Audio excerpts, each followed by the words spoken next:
It seems sometimes we have an impression about ethical principles like truthfulness, justice, equality, even like kindness, forgiveness, gratitude.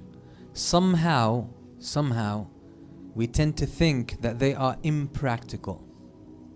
And if someone is behaving ethically, that they will face so much trouble.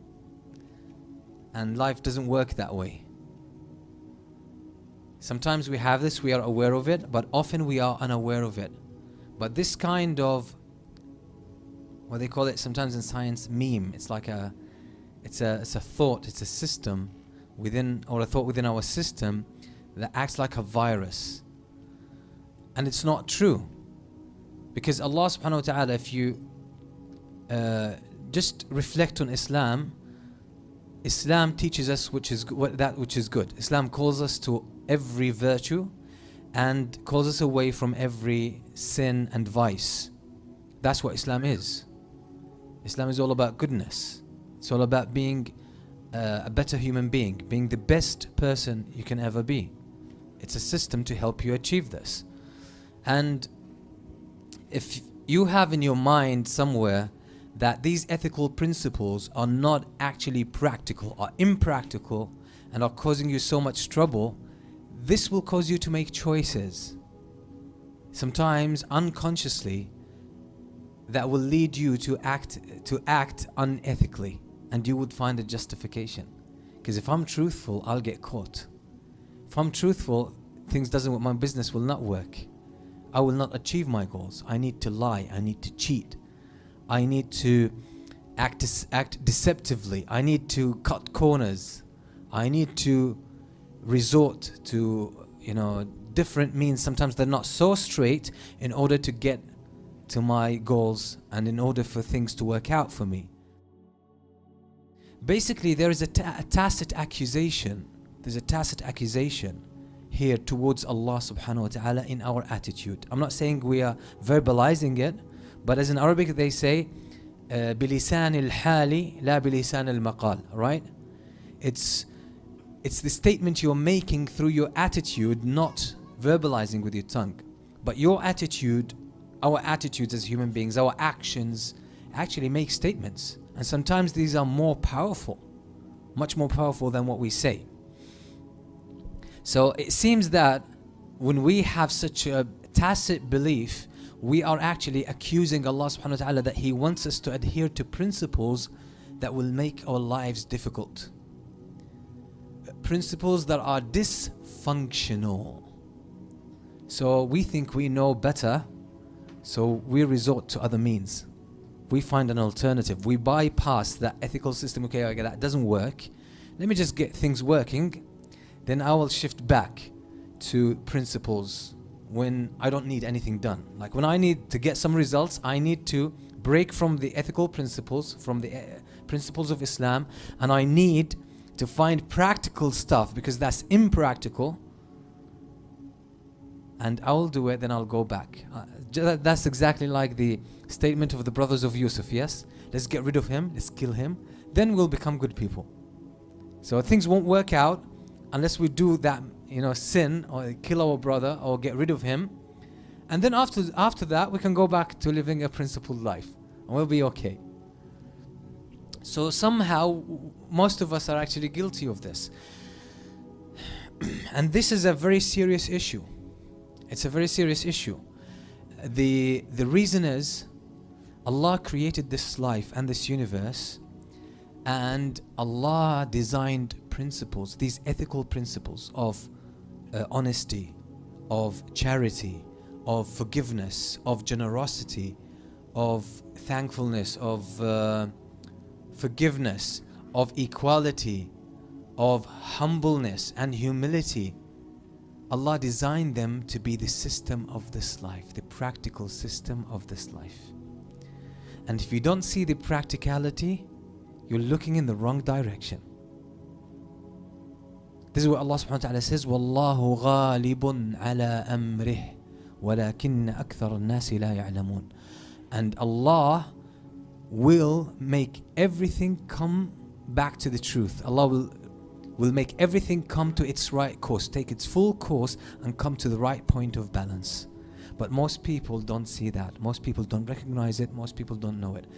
And Allah designed ethical principles for the sake of practicality. So ethics speak the language of this universe. They're not against it. They're not impractical. But they need patience and insight. So if you lie, you get away with a lie and you avoid the blame because of lying, you think you've made it. But you don't know that sometimes probably 30 years down the line, the implications of this lie through this universal, beautiful system that Allah put in this universe will actually come back to you. But by then you've forgot about the lie, so you don't make the connection. And you say, where is all this, why is all this coming my way? Where did it come from? Everything you put in this, there's a balance. This whole universe worships Allah subhanahu wa ta'ala. All of it. The only two types of creatures that have choice are human beings and jinn. So this universe has a beautiful balance and it will be kept. The only ones who interfere with the harmony of the system are human beings and jinn when they make the wrong choices that are not in line with the Sharia or with the book of Allah subhanahu wa ta'ala and the Sunnah of the Prophet sallallahu alaihi wasallam.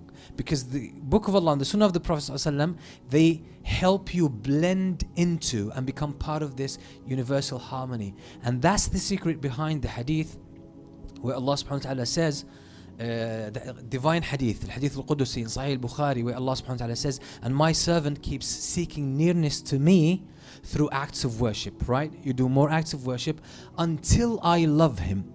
And when I love him, I become what? His eyes with which he sees, his ears with which he hears, his hand with which he acts, and his foot with which he walks. وَلَئِن سَأَلَنِي لَأُعْطِيَنَّهُ. And if he asks of me, I shall give him. وَلَئِنِ اسْتَعَاذَنِي لَأُعِيذَنَّهُ. And if he seeks my protection, I shall give it to him. This, what does that mean? That means Allah will take care of your sight, of your eyesight. So Allah will make you see the right things. And Allah will make you see the right things in everything. So you will see the reality of everything. Allah will make you hear and recognize the reality of everything you hear. Is it truthful or untruthful? Is it right or is it wrong? Is it good for me or not good for me? And Allah says, I will be his hand with which he acts. That means Allah will guide you to the things that are good for you in this life and the next. And also Allah will make you go to places, walk into places that are actually good for you in this life and in the next. And if he asks of me, I shall give him. And if he seeks my protection, I shall protect him. In a hadith reported by Imam Ahmad in his Musnad and in Sahih, famous hadith, Allah subhanahu wa ta'ala, or the Prophet sallallahu alaihi wasallam says, whoever makes this dunya his main concern, من كانت الدنيا همه شتت الله أمره. Allah will increase his concerns. Allah will increase his worries and his troubles. شتت الله أمره وجعل فقره بين عينيه. And Allah will cause his poverty and lack and lack in front of him wherever he goes. So he will find lack wherever he goes. وَمَنْ كَانَتِ الْآخِرَةُ هَمَّهُ. Whose ever main concern is the akhirah and is Allah subhanahu wa ta'ala. جَمَعَ اللَّهُ لَهُ شَمْلَهُ. Then Allah will reduce all his distractions and his worries into one cause. وَجَعَلَ غِنَاهُ فِي قَلْبِهِ. And Allah will bring a sense of abundance and richness into his heart, into his whole being. So he will be rich. He will experience richness. He will experience life fully and feel that his experience in life is so rich in so many senses. وَأَتَتْهُ الدُّنْيَا. And that's my point. وَأَتَتْهُ الدُّنْيَا وَهِيَ رَاغِمَةٌ. And this world, this universe will serve him, will be at his service, even if it's against its own will. What makes life, what makes this dunya serve the believer, the true believer? because it's designed in that way. So once you blend into that beautiful system, which the Quran calls the Mizan, once you blend into it and act in accordance with it, and you can only do this by being true to Islam, being true to the ethics and ethos of Islam. When you do this, you blend into this universal harmony, and all of a sudden you build on that momentum. You take advantage of it, and it serves you. So the right people will show up in your life. Things will come right on time when you need them.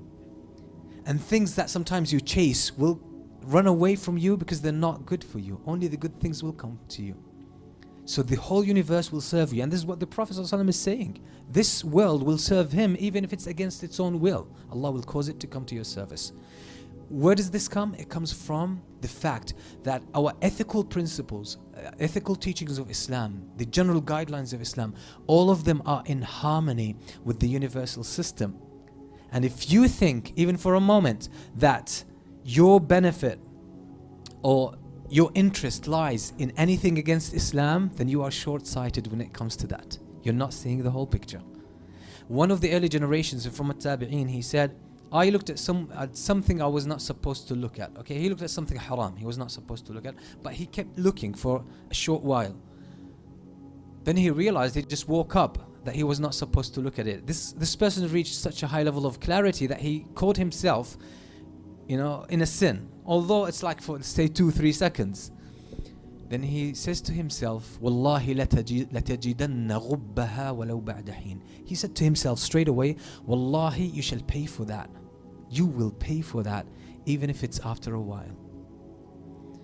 And he talks about himself. He says, Wallahi, he was a hafidh of the Quran. He said, I forgot the Quran 40 years later. 40 years later, I forgot the Quran. And when I realized that, it doesn't happen obviously just like that. All of a sudden he wakes up, there's no Quran in his mind. But the causes for him to forget the Quran will come together. He would be tried with so much busyness, a lot of distractions here and there. And all of a sudden he would find himself that he did not keep up with his Quran. And he has forgot a lot of the Quran. That's how Allah subhanahu wa ta'ala works, in tacit ways. And that's the meaning of Allah's name, al-Latif. Latif, he works in hidden ways, very subtle ways you don't realize, but he makes everything come together. Even one of the early generations, a famous statement, he said, Wallahi inni la a'rifu dhanbi fi khuluqi zawjati wa suluki dabbati. That I know that I've committed a sin. I realize that when I see my wife not treating me well, I know I've committed a sin. Or when my riding animal, my horse, for example, is not so responsive, is not so cooperative, I realize I must have sinned. You see how they developed this kind of acute sensitivity towards this beautiful universal system. I want to talk about one example of this, and it's truthfulness. Truthfulness. Allah subhanahu wa ta'ala says in the Quran, and just want to see how profound these ethical principles are. Often we look at truthfulness as speaking the truth, right? Just saying what's true. But truthfulness is much more than that. And this deficient or limited kind of understanding that will limit truthfulness only to speaking what is true or saying and uttering what is true, we are unable to reap the fruits of truthfulness, because truthfulness is a state of being. It's a state of being. It's not only about your tongue, it's about your thoughts. It's about your heart. It's about your actions. It's about your interactions with other people. Truthfulness is a way of life. And if you are unable to maintain and observe truthfulness in all the facets of your being, of your human experience, you will not be able to be truthful with your tongue. You can't. It's impossible. Because compatibility is a human principle. We need to keep ourselves upon one path, one way. We need to be congruent with ourselves. We need to be consistent, right? Otherwise we'd have some kind of disparity or some kind of dissonance, and this is painful to us. It's very painful. So truthfulness, Allah subhanahu wa ta'ala says in the Quran, Ya ayyuha alladhina amanu taqullaha wa kunu ma'as sadiqeen. O you who believe, fear Allah or have taqwa towards Allah and be with the truthful. That means let truthfulness be a description of who you are. So you join that group that is truly truthful. In another verse, Allah subhanahu wa ta'ala says, يا أيها الذين آمنوا اتقوا الله وقولوا قولا سديدا. O you who believe, have taqwa towards Allah and speak a speech that is straight. Let your speech, let your words be straight, be true, be authentic. Then Allah says, what is the payoff for that? يُصْلِحْ لَكُمْ أَعْمَالَكُمْ وَيَغْفِرْ لَكُمْ ذُنُوبَكُمْ. Allah will rectify your deeds. Allah will correct the course of your actions. What does speaking the truth have to do with your actions? And that's the secret about truthfulness. So truthfulness is not limited to only speaking the truth. Because if you are not true with yourself, you cannot speak the truth. How often you make a commitment and you really mean it, right? Yeah, I want to help you tomorrow. Someone asks you for help, yeah, tomorrow I'll be there for you. But then tomorrow you realize you have so many things on your plate, or you're so tired, or you made some other commitments, or you don't actually, you just develop more clarity with yourself. You realize, oh, maybe I just got excited at that time. I didn't really mean it. Part of me got excited and just made that commitment. But in reality, I don't want to help him. So what will you do? You'll start coming up with excuses.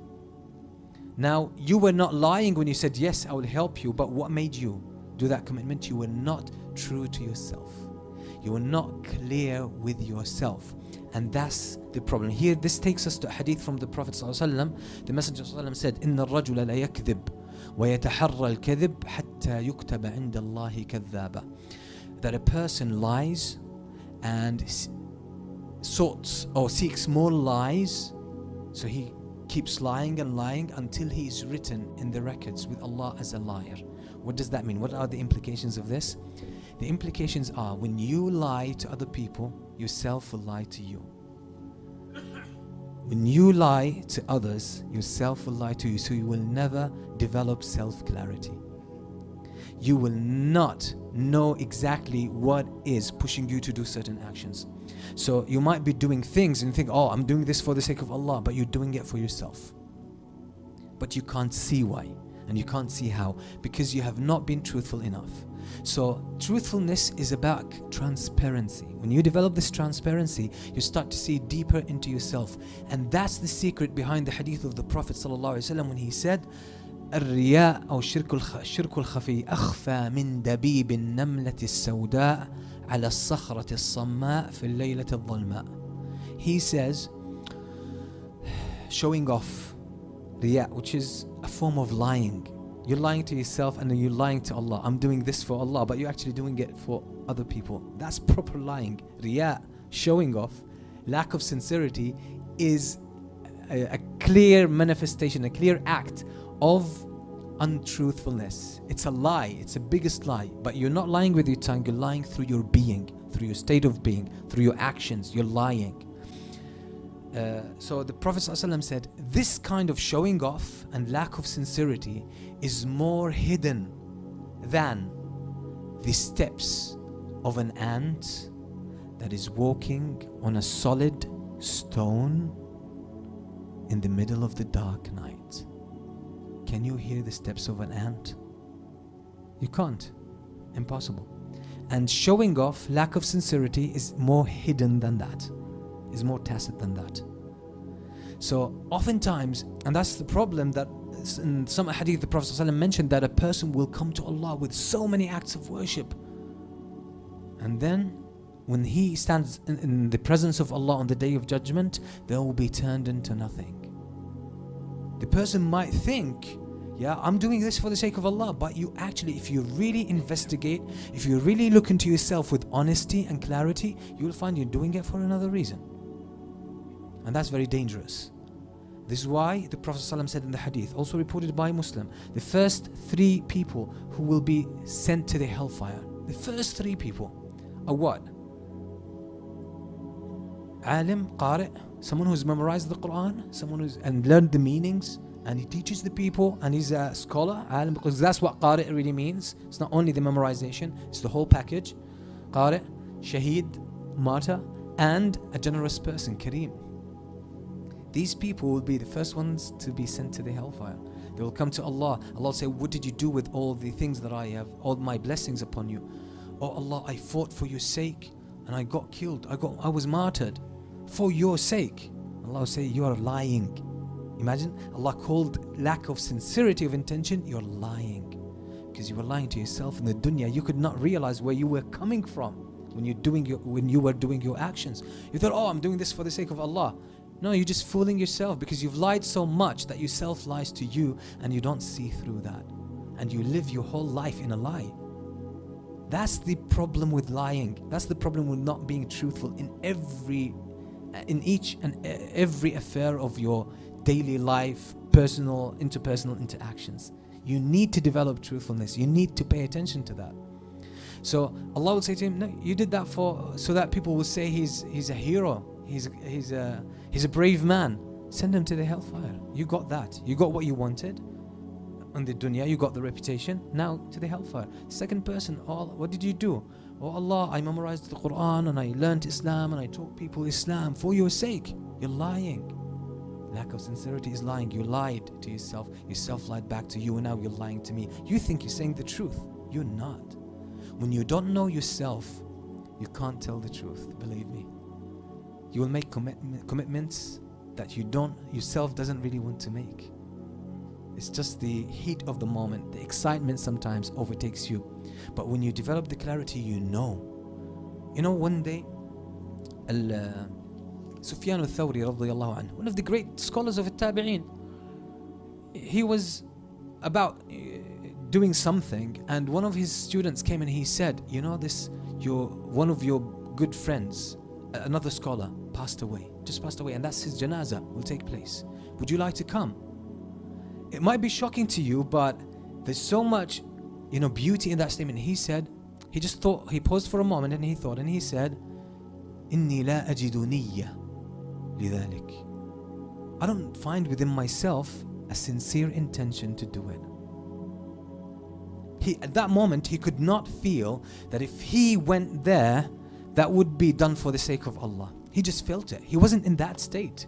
Probably he was busy with something else. He had something else on his mind, and he did not want to do it just for the sake of a sense of obligation or social obligation, or for the sake of people, seeing him in that janazah or not missing him. So he realized he was not, that self-clarity, he realized he was not going to do it with the right intention. So he just confessed that. He said, I don't feel the right kind of intention to do it, so I'm just not going to do it. I'm going to go about do what I was doing. That doesn't mean you give up good righteous actions, but this is a high level of clarity. He realized that at this moment I could not muster the right kind of intention, and I'm not going to do an action. I'm not going to lie to myself. I'm not going to lie to Allah and do something for the sake of people, seeing what or doing what people expect of me. I'm not going to do this. That takes a lot of courage. The third person is someone who's given so much for the sake of Allah, and Allah will ask him, what did you do with everything I've given you? And he would say, oh Allah, I gave so much money out for your sake. Allah will say, you did that because you wanted people to recognize you, people to say you're generous. And indeed, people said, you got that? Send him to the hellfire. So, in a sense, truthfulness is a way of life, and if you can be true to yourself, true to Allah, true to other people, everything will just fall into place. And you can think of any sin, it's an act of untruthfulness. Any sin. If you think of any act of worship, it's actually an act of truthfulness. For example, someone steals money, takes money that doesn't belong to him. He lied to himself before making this sin. How? He convinced himself somehow that I deserve that money that doesn't belong to me, and it's okay to take it. So imagine how many lies. I deserve it. It's okay to take it. I will get away with that. These are at least 3 lies. Any kind of sin, think about it. There are so many lies behind it. There are so many lies behind it. Someone falls into the sin of zina, committing fornication. What did they do? In their very nature, humans do not desire to commit zina or to commit a sexual act with a person that's not halal for them. Humans designed that way, but the corruption happens in the mind. So a person commits zina. First of all, Allah gave you, the sexual desire is a noble desire. Sometimes we look at it, like it's a stigma, right?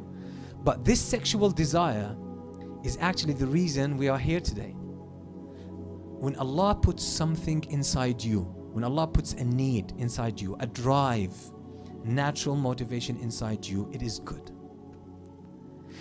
The problem only comes when you put it in the wrong place. And that's what a lot of the scholars of Islam, they said, any sin that human beings do, that's the formula for it. Taking something good and putting it in the wrong place.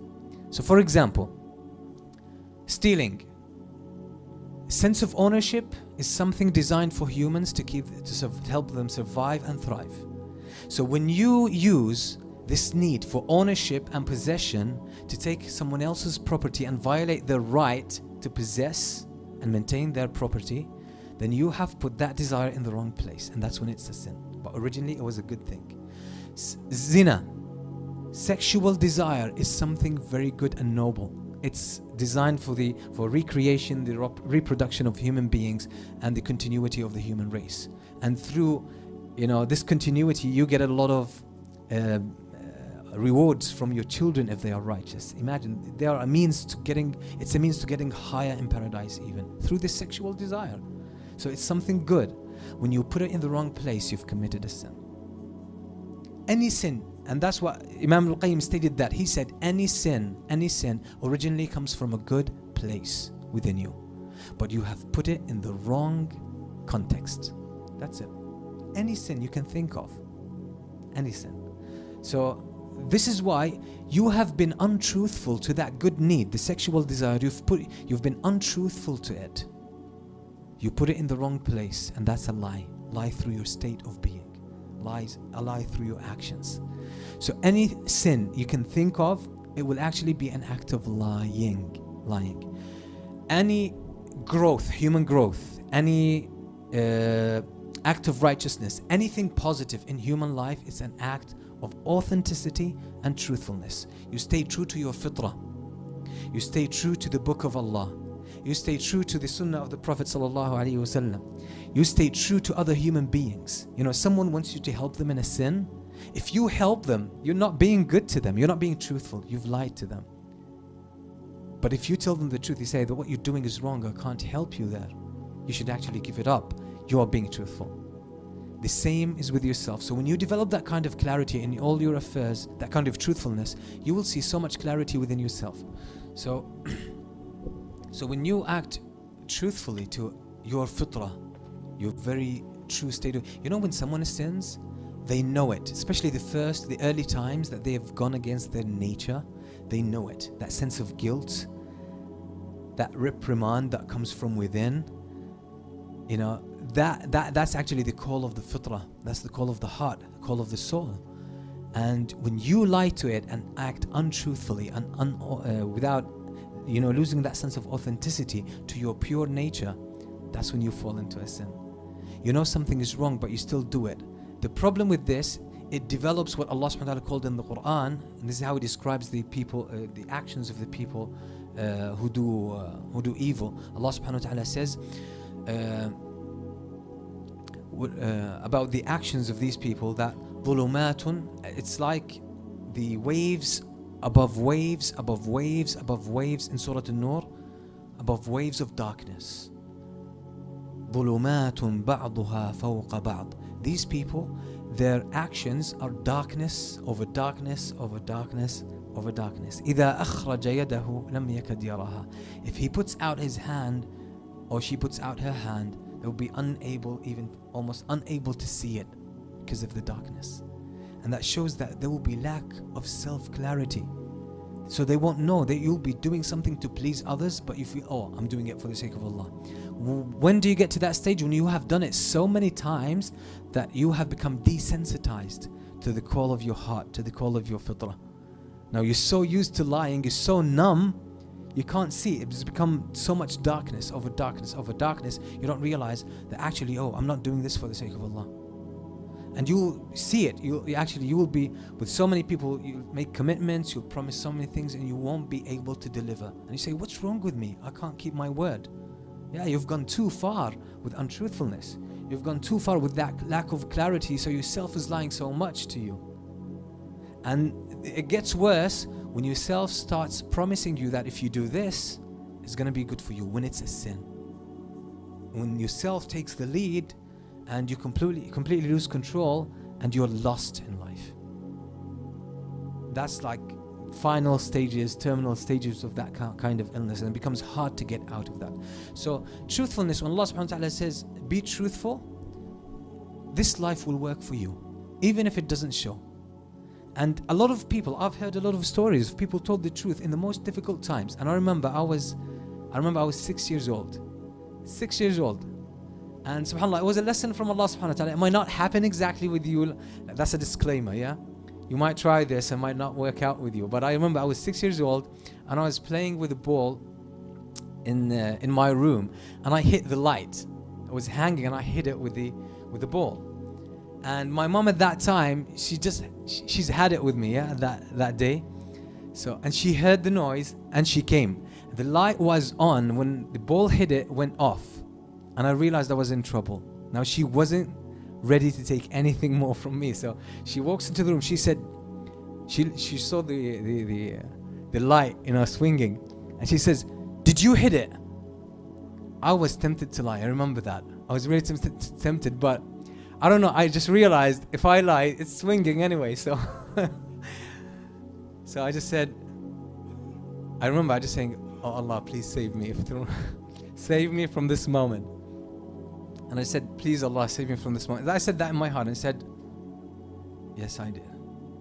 She switches the light off, switches it on, it comes on. And from that moment, I remember I said, "Oh Allah, I will never lie."